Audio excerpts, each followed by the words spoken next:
నమస్తే, welcome to యూఐటీవీ. ప్రస్తుతం మనతో మాట్లాడడానికి ఎమ్మెల్సీ బల్మూర్ వెంకట్ గారు ఉన్నారు. అన్న నమస్తే. సో ఏంటి ఎమ్మెల్సీ ఎన్నికల్లో కాంగ్రెస్ పార్టీ గెలవని పరిస్థితి, బీజేపీ 2 స్థానాల్లో గెలిచింది. దానికి ఉద్దేశించుకొని అటు బండి సంజయ్ గారు కొన్ని వ్యాఖ్యలు చేస్తున్న పరిస్థితి. తెలంగాణ రాష్ట్ర ప్రజలు, హిందూ ప్రజలు కాంగ్రెస్ పార్టీకి రంజాన్ గిఫ్ట్కి ఇవ్వడం జరిగింది అని చెప్తున్నారు. ఏం చెప్తారు? ఓట్లు పడ్డ క్రమంలో కాంగ్రెస్ పార్టీ అభ్యర్థికి కూడా ఓట్లు పడ్డాయి. ఈరోజు బీజేపీ పార్టీ, బీఆర్ఎస్ పార్టీ ఇద్దరు ములాఖాత్ అయి కూడా కాంగ్రెస్ ఓడించే ప్రయత్నం చేస్తున్నారని చెప్పినట్టే ఇవాళ అది ప్రూవ్ అయింది. మాకు సంబంధించి మా భావజాలలో ఒక వ్యక్తి ఇండిపెండెంట్గా పోటీ చేయడం వల్ల ఓట్స్ కొంచెం స్ప్లిట్ అవడం వల్ల అది కూడా కొంచెం ఎఫెక్ట్ అయింది. ఈ తోఫాలు ఇవన్నీ మేము ఎన్నో ఇచ్చినాం బీజేపీ పార్టీకి, ఇస్తే ఆడ కూర్చోబెట్టినాము.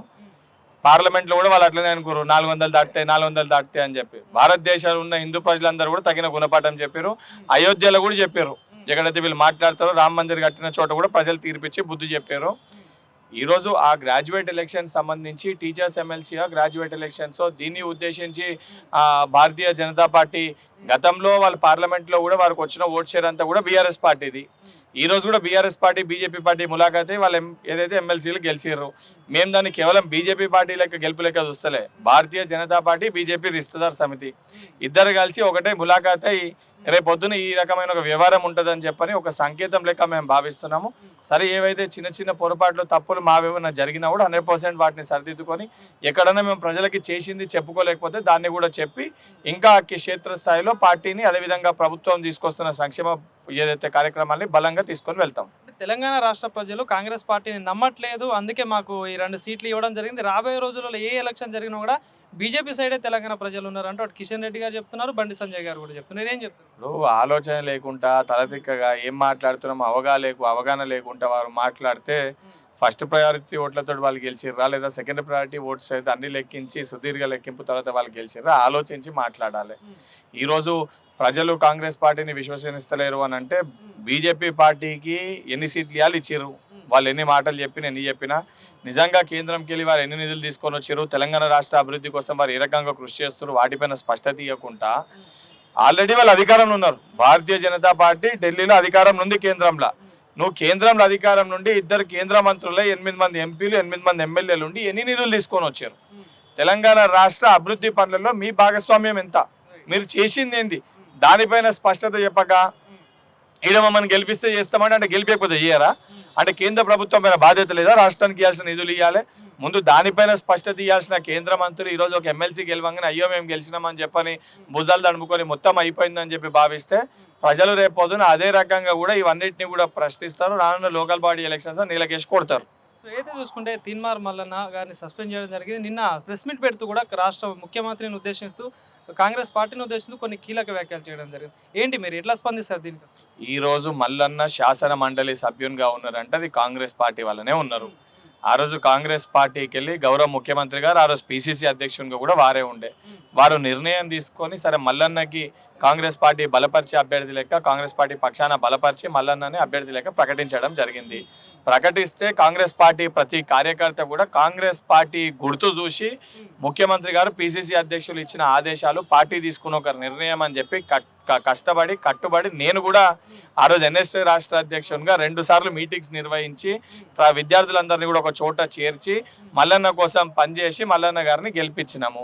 గెలిపించిన తర్వాత సొంత కూర్చున్న పడవకి రంధ్రం చేసుకునే ప్రయత్నం చేస్తే మల్లన్నతో పాటు ఆ పడవలో కూర్చున్న మేమందరం కూడా మునుగుతాం.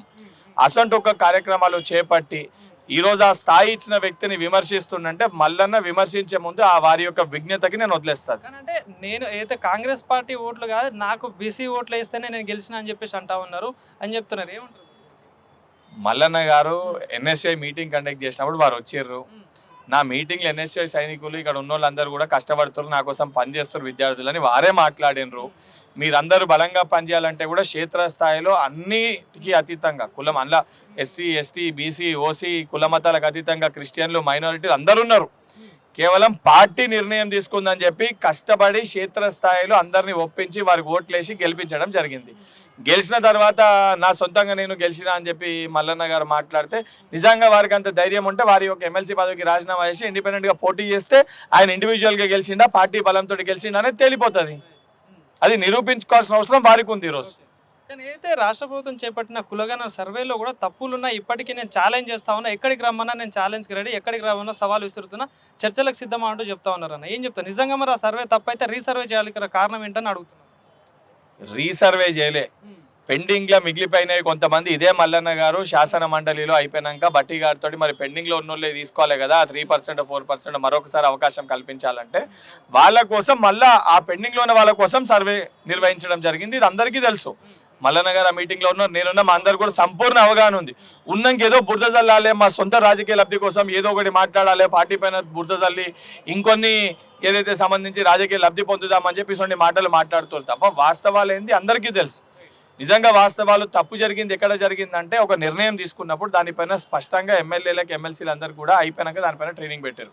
సరే అది ఎక్స్ప్లెయిన్ చేసిన రోజున వీళ్ళు అటెండ్ అయినరా, అటెండ్ కాలే, దాన్ని ఎగ్గొట్టారు. ఆ మీటింగ్ అటెండ్ కాలే, దాన్ని ఎగ్గొట్టారు. ఎంసీహెచ్ఆర్డీలో మీటింగ్ పెట్టిన రోజు అక్కడికి రాలే, ఆ రోజు కూడా దాన్ని ఎగ్గొట్టారు. అరే వచ్చి చెప్పినప్పుడు మీకున్న సలహా సూచనలు ఇవ్వాలని చెప్పినప్పుడే మా అక్కడికి రాకుండా మళ్ళీ బయటికి పోయి ఇది తప్పుల తడకగా ఉంది, తప్పు చేసిర్రంటే గతంలో ఎక్కడున్నాయి? గతంలో లెక్కలు అధికారికంగా ఎక్కడున్నాయి? గతంలో ఉన్న లెక్కలన్నీ కూడా మీరు చెప్పిన దాని ప్రకారంగా 52% ఉంది. అందులో కూడా మైనారిటీస్ కలిపి ఉండే, ఇప్పుడు 56%కి వచ్చింది, పెరిగింది. దాన్ని రెసిప్రోకల్గా చేసి గతంలో లెక్కలు ఉండే, గతంలో ఉన్న లెక్కలు అధికారికంగా వచ్చి చూపించమని చెప్పండి. ప్రూవ్ చేయాలి కదా.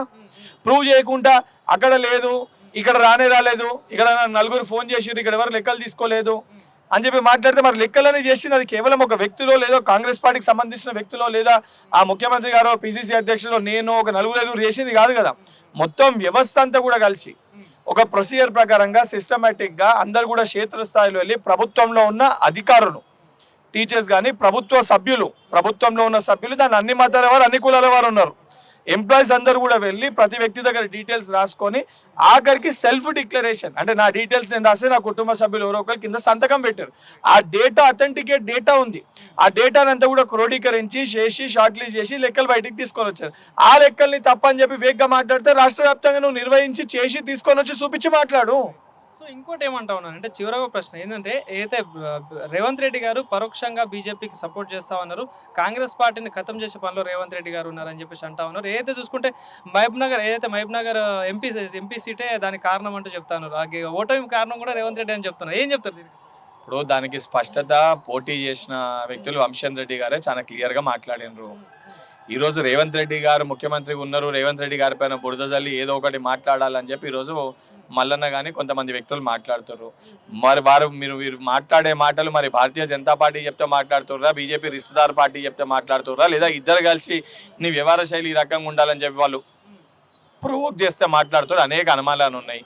నిజంగా ఈ మాట్లాడే వ్యక్తులకి ధైర్యమే ఉంటే పార్టీ గుర్తుపైన పోటీ చేయని రోజు ఏ రిజల్ట్ వచ్చిందో చూసినాము, పార్టీ గుర్తుపైన పోటీ చేసిన తర్వాత ఏ రిజల్ట్ వచ్చిందో చూసినాము.